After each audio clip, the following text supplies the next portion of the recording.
En visite à Kinshasa, Maxime Prévost, vice-premier ministre belge, a exprimé son soutien aux efforts de paix dans l'est de la RDC. Il a appelé à la vigilance, plaidé pour un dialogue national inclusif et salué les médiations internationales tout en défendant une diplomatie respectueuse des ressources congolaises.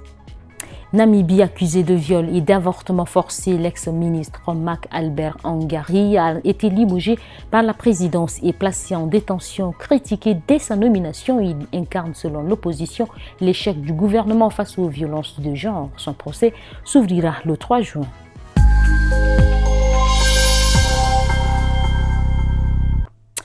Bonsoir et bienvenue à tous. En Namibie, le ministre de l'Agriculture, Mak Albert Angari, a été arrêté dimanche 27 avril.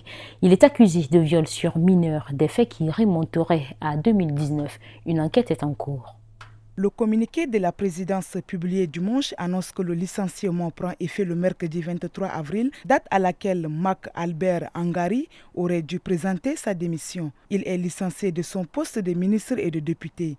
Le ministre de l'Agriculture est visé par une enquête ouverte en novembre 2024 pour le viol d'une jeune fille de 16 ans en 2019. Lors de sa nomination en mars par la présidente Netumbo Nadi, l'opposition avait déjà émis des critiques sur ce choix. Finalement, il aura gardé son poste que le temps d'un mois. Après l'annonce de son arrestation, les patriotes indépendants pour le changement, principale formation d'opposition, se sont dit profondément troublés. Ils ont dénoncé une escalade qui démontre la vacuité rhétorique gouvernementale sur les violences de genre. Mak Albert Angari restera en détention provisoire jusqu'au début de son procès le 3 juin. En plus de ces accusations de viol et de corruption, l'ancien ministre aurait obligé sa victime à avorter. Il pourrait ainsi être poursuivi pour avortement forcé, une accusation d'autant plus lourde que l'avortement est illégal en Namibie. Une panne d'électricité massive a touché l'Espagne, le Portugal et le sud-ouest de la France lundi 28 avril.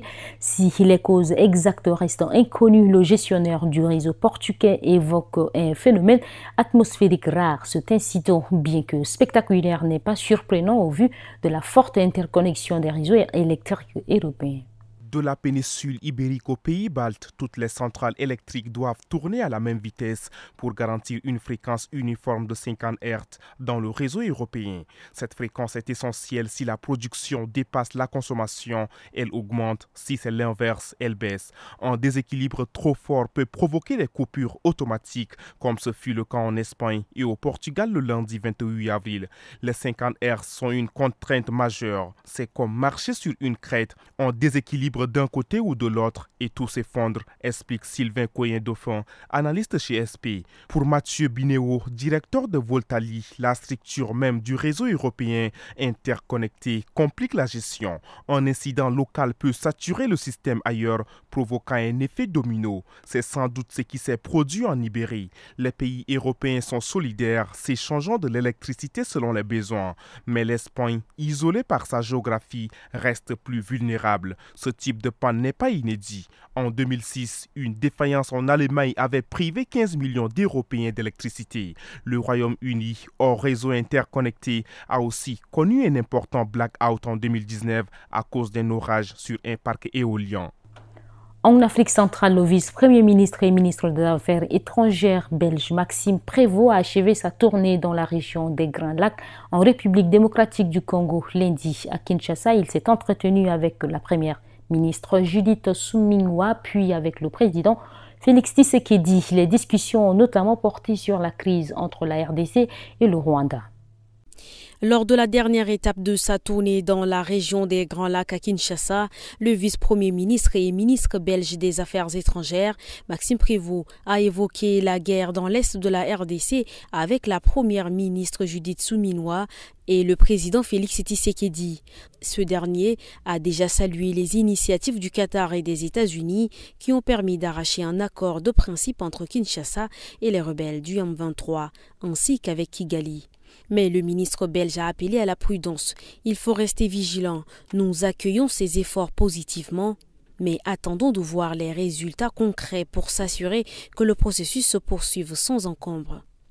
Critiquant une diplomatie parfois trop transactionnelle, il a assuré que Bruxelles ne cherche pas à vampiriser les ressources congolaises. Il a aussi encouragé le président Tshisekedi à soutenir les dynamiques internes de résolution de crise, notamment le dialogue national. J'ai plaidé pour une écoute des initiatives des évêques afin de rassembler les forces politiques autour de la table, a-t-il déclaré, alors qu'une délégation religieuse congolaise était en visite à Doha. Au Maroc, les ministres des Affaires étrangères du Mali, du Niger et du Burkina Faso se sont rendus lundi à Rabat.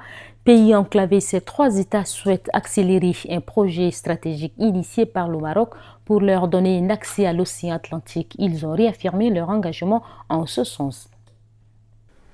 Le Malien Abdoulaye Diop, le Nigérien Bakary Yahou Sangaré et le Burkinabé Karamoko Jean-Marie Traoré se sont entretenus hier, lundi 28 avril, à Rabat avec le roi Mohamed VI.